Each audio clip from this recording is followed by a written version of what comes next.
Hello guys, mayong hapon. Ato ning tan-awon kung mabuhi pa ba niyo. Kaning paana? Kung mabuhi ganin milagro na gini. Ito ning tan-awon sunod. Maglakaw-lakaw din mi dire kay nindot kayong adlaw karon no.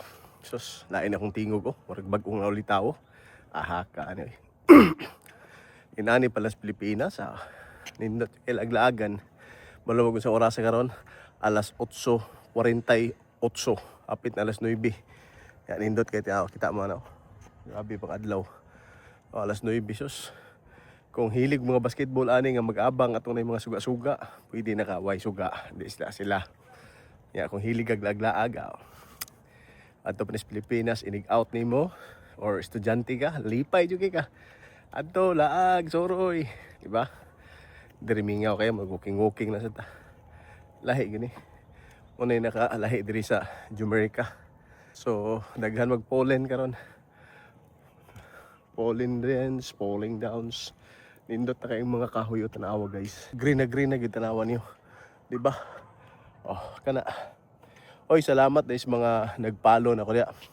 Sa akong mga followers. Adto sa videos basketballan ang tao na to. Tanawa naman basketballan guys kung unsay naa dito. Wala kay basketball.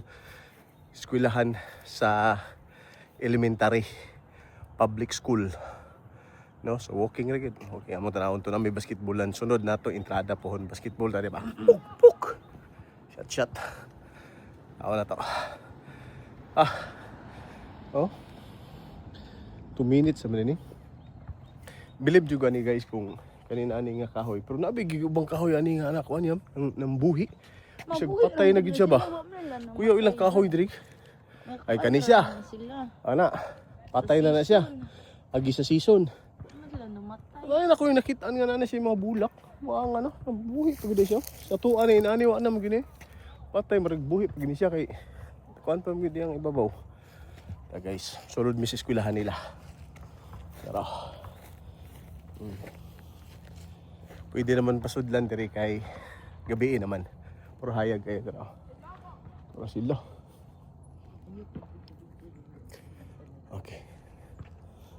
Guys, di video kay basig masuko sila.